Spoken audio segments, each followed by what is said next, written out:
Jetojmë në një botë ku majtja e fjalës, dhënia e besës ose premtime tjera nuk janë mua vërtyte dhe nuk shifen si vërtyte apo si cilësi, por në mënyrë konkrete si diçka arkaike, gjana të vjetra, të daluna jashtë modës.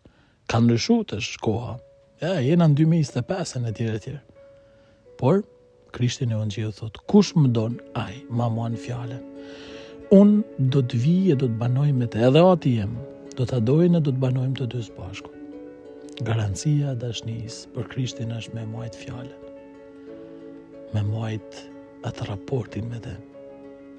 Mos me e tratu për gjana boshe, mos me e lanë për gjana boshe, mos me e krahasu për gjana boshe. Këse njëherë i ke thanë se du, këse njëherë i betu ati, i ke premtu ati, nuk mund është me zëvendësu me kënd tjetër. Kur nuk zëvendësot Krishti me kënd tjetër?